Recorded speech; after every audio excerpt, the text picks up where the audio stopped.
everyone, this side Shubhangi Tiwari from Smart Step Classes, and today we have got an exclusive video for you wherein we are going to talk about the IELTS listening tip. So जब भी आप IELTS की बात करते हैं guys, IELTS हमेशा एक ऐसा मॉड्यूल है जिसमें आप perfect 9 on 9 band easily secure कर सकते हैं.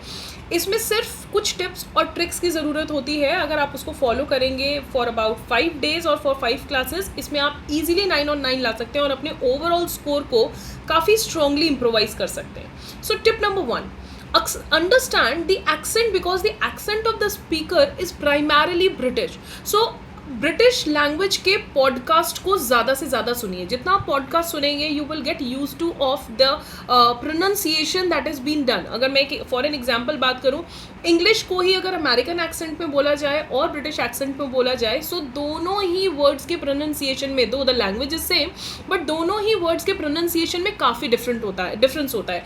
अगर मैं बात करूँ सो ब्रिटिश एक्सेंट में जब भी आर का प्रोनाउंसिएशन होता है the tongue rolls on completely. However ऐसा नहीं होता है जब आर का प्रोनाउंसिएशन अमेरिकन एक्सेंट में किया जाता है.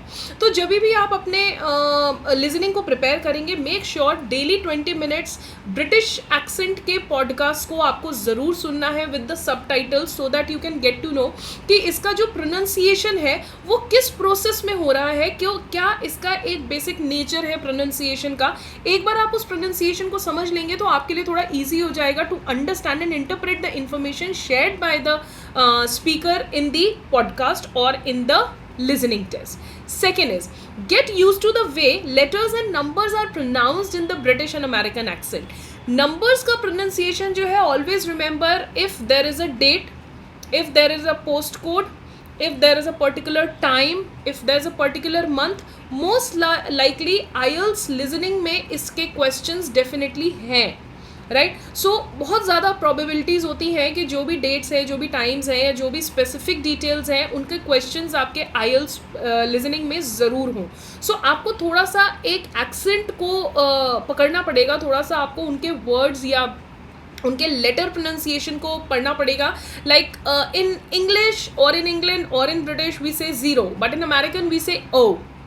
राइट. सो आपको ये पता होना चाहिए that it is O. So you don't get confused while listening to it कि ये ज़ीरो बोला जा रहा है, अल्फा न्यूमेरिक है या कैसा है. सेकेंड बहुत इंपॉर्टेंट टिप है कि इंडिया में जो पोस्ट कोड्स होते हैं दे आर ओनली न्यूमेरिक. सो अगर आप कहीं के भी पोस्ट कोड की बात करें 110085, that is the post code of Delhi. अगर हम बात करें पोस्ट कोड की, इंडिया के जो पोस्ट कोड हैं वो न्यूमेरिक होते हैं. हालांकि अब्रॉड में कहीं भी आप चले जाइए, you go to England, you go to UK, you go to US, you will find कि जो इनके पोस्ट कोड्स होते हैं वो अल्फा न्यूमेरिक होते हैं. So don't get confused with it. Right. Next is the expression and idiom used are also British rather than American English. So जो expressions होते हैं, जो idioms होते हैं, वो बिल्कुल भी अमेरिकन यूज़ नहीं किए जाते हैं. हालांकि अगर हम आज की अपने इंग्लिश यूटिलाइजेशंस की बात करें, specially in India due to the intervention of Hollywood music in to our life, हम बहुत ज़्यादा यूज टू हैं अमेरिकन idioms के. I gotta go. Right. So this is an American idiom. American idiom comparatively कम use किए जाते हैं because जो लैंग्वेज फोकस होता है, जो पॉडकास्ट आपको दिया जाता है, उसमें most likely you are going to get the British English. So अपने आप को आपको वेल वर्स करना है with the British accent. Right. Next is learn to distinguish between opinion and fact. Guys, there's a difference in opinion and fact. Opinion may vary person to person, but fact will remain constant. So basically इसका उतना ही difference है. जैसे group discussion में अगर मैं कहती हूँ the sun rises from the east. Now this is not my opinion, this is a fact. और फैक्ट को कभी भी चेंज नहीं किया जा सकता. 90% आपके जो क्वेश्चंस फॉर्म होते हैं वो आपके फैक्ट बेस्ड होते हैं rather than opinion based. So अगर इसमें कोई भी एक स्टेटमेंट आ रहा है that you know the second speaker says that I don't believe that means that is an information जिसको आप थोड़ा रेस्ट कर सकते हैं. You don't have to listen to it very carefully.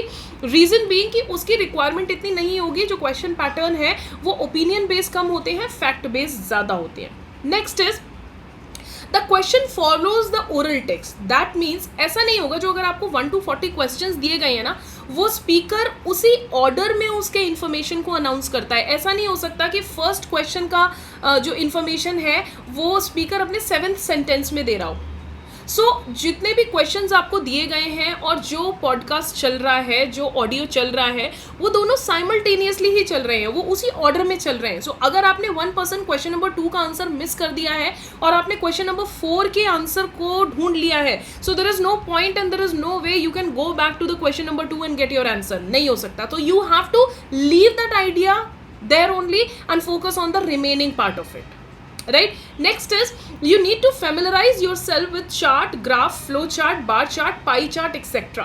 हालांकि इसमें जो मैप क्वेश्चंस आते हैं, मैप क्वेश्चंस में again it is very important कि आप डायरेक्शंस का, आप लेबलिंग्स का, आप अनाउंसमेंट्स का बहुत ज़्यादा ध्यान रखें, क्योंकि मैप में अगर आपने एक सिंगल पॉइंट गलत कर दिया, the entire question form of 7-8 question is going to go wrong.